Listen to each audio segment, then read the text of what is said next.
And welcome to the End Time Shofar channel. I'm Gerald. We'll be discussing Pope Francis, One World Religion, New World Order, Satanic Bent Cross.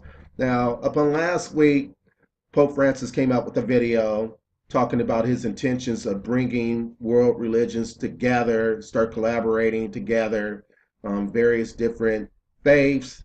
He also said that most of the planet's inhabitants declare themselves as believers.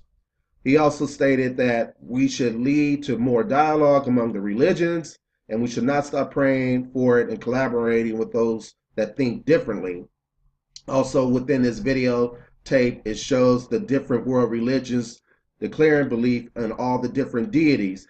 This is proof in the pudding that we're headed towards the fulfillment of Bible prophecy. Revelation chapter 13 talks about a one world religion that will come up underneath the false prophet, and the world will be controlled by the Antichrist. So you will have the Antichrist, the political figurehead, the religious figurehead will be the false prophet that will lead the world astray to eternal damnation. Now, even when we look at the scriptures, even Jesus says that in Matthew chapter 7, verse 13 and 14 says, "Enter ye at the strait gate, for wide is the gate, and broad is the way that leadeth to destruction, and many there be which go through. Because strait is the gate, and narrow is the way which leadeth unto life, and few there be that find it." So Pope Francis is being used by the devil. He's an agent of Satan, and he's part of this end game for this end times to deceive the masses into receiving the Antichrist. So even when we look at the actual word Catholic, it means universal. So the intentions the Roman Catholic Church is to create a universal religion where all faiths will be embraced. So this, you see all these interfaith movements that are occurring, but now we see that the Pope is trying to lead and direct the planet into forming this one world religion. We're going to go ahead, we're going to take a look at how this goes back to Pope John Paul, who had ecumenical beliefs and collaborated with other world religions. We'll take a look at Pope Benedict, the same thing, ecumenical movement using the Catholic Church to form one world religion. And then finally, we'll take a look at Pope Francis, what he is doing. And also, too, we'll take a look how in the early church, they believed that Rome was equated to Babylon. So when we look at the book of Revelations, it talks about mystery Babylon. So the Roman Catholic Church has been one of the institutions that has kept alive the mystery school religions of Babylon that goes all the way back to Nimrod. Now we all know that the mystery religions, they use symbolism to send messages and codes. And we see this within the Illuminati, we see this within Freemasonry, even within the Roman Catholic Church. Now we see Pope Francis here holding up the bent cross. Now if we take a deeper look at the bent crucifix, it is a sinister symbol used by Satanists in the 6th century that had been revived at Vatican II. This was a bent or broken cross on which it displayed a repulsive and distorted figure of Christ, which black musicians and sorcerers of the Middle Age had made use to represent biblical mark of the beast. Yet not only Paul the Fourth, but his successors, the two John Pauls, carried that object and held it up to be revered by crowds who had not the slightest idea that it stood for Antichrist. Now here we can see Pope Benedict is also has the bent cross here. And again, he's showing that he is down with the New World Order, that he's in line of ushering in the Antichrist. And the Pope is put in this position again to eventually, more than likely, will become the false prophet that will be over all the world religions and will lead people to worship the Antichrist. Now here we see the late Pope John Paul. He's also sporting the bent cross. And he's letting you know by symbolism that he's down with the mark of the beast. He's down with the agenda of ushering in the Antichrist and a one world religion. So it all lines up and it's all marching towards bringing a one world government and a one world religion under the power of the Antichrist and the false prophet.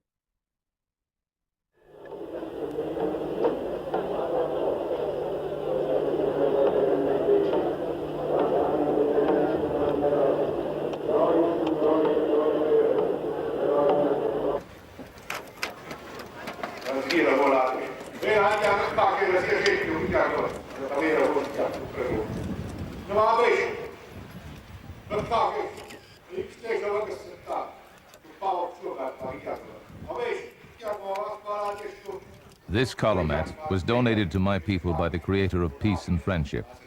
We are gathered here today to pray for peace in the world. For this reason, I offer it to you, brothers and sisters throughout the world.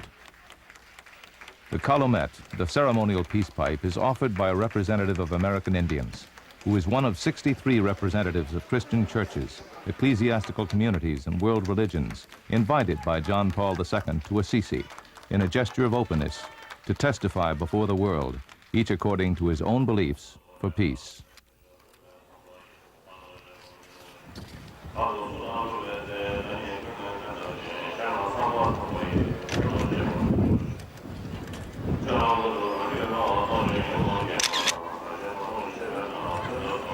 At the close of this historic day, recognizing the religious conscience of man, Shintoists, Hindus, Muslims, Jews, African traditionalists, Jains, Zoroastrians, Buddhists, Protestants, and Catholics appeared in turn on the platform in the lower square in front of the Basilica of St. Francis. They prayed, each in his own way, to God.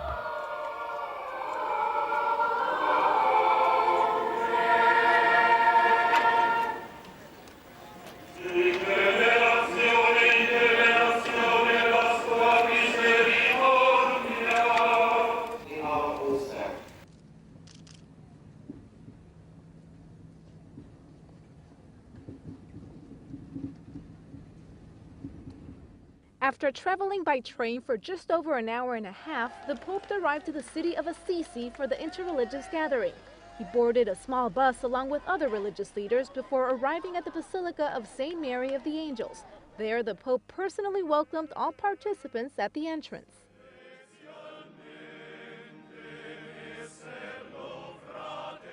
A choir of Franciscan friars sang throughout the greeting period. Cardinal Peter Turkson, who serves as the president of the Pontifical Council for Justice and Peace, is one of the main organizers. He showed a video that honored the first interreligious gathering back in 1986. During his speech, the Pope condemned the use of religion as a tool for violence. He also talked about regret.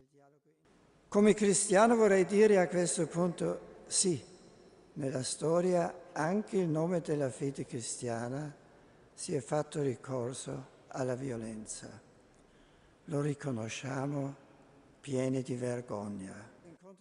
The Pope called for the reconciliation between countries that share a troubled past. He then denounced religious terrorism by saying that religion should never be used as a way to justify violence.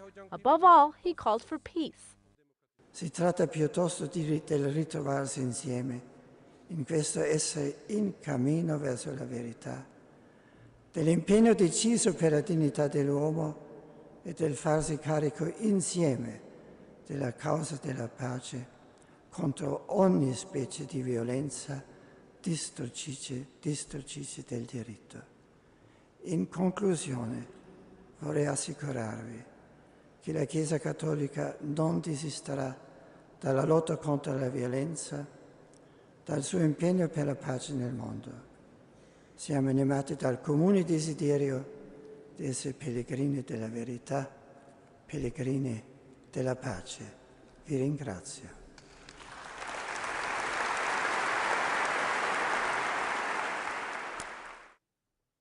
Leaders of other religions also spoke, including the leader of the Orthodox Church, Bartholomew I. Notre dialogue est donc réconciliation. Tous nous nous reconnaîtrons dans ces paroles de béatitude. Bienheureux les artisans de paix, car ils seront appelés fils de Dieu. The primate of the Anglican Church, Rowan Williams, talked about the power of having a strong relationship with God. We are here today to declare our will, or rather our passionate determination, to persuade our world that human beings do not have to be strangers, and that recognition is as possible as it is necessary because of our universal relation to God. Jewish and Muslim representatives also spoke. Rabbi David Rawson, who represents the Jewish community in the U.S., talked about a commitment toward peace.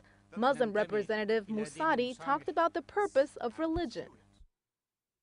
May this gathering today reinvigorate all men and women of faith and goodwill to redound our efforts to make this goal a reality, the reality that brings true blessing and healing to humanity. The gathering in Assisi does not include a common prayer for all religious leaders. Rather, there will be a time set aside for personal reflection and prayer.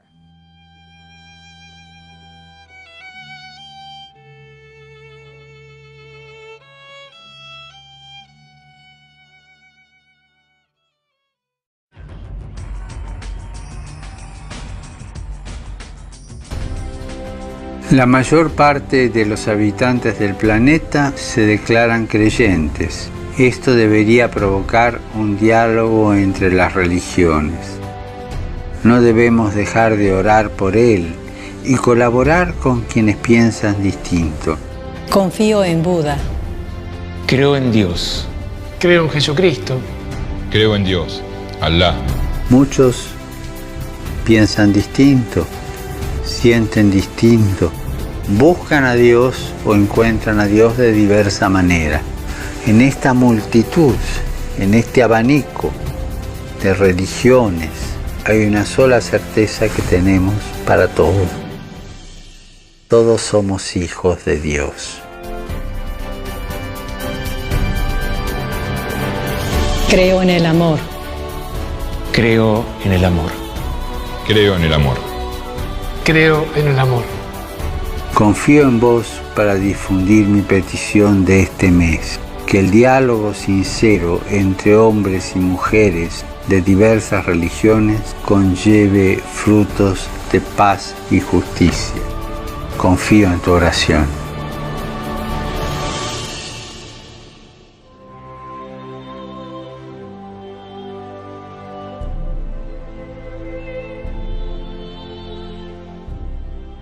Revelations chapter 17, verse 1 through 6 states, "And there came one of the seven angels which had seven vials, and talked with me, saying unto me, Come hither, and I will show unto thee the judgment of the great whore that sitteth upon many waters, with whom the kings of the earth have committed fornication, and the inhabitants of the earth have been made drunk with the wine of her fornication.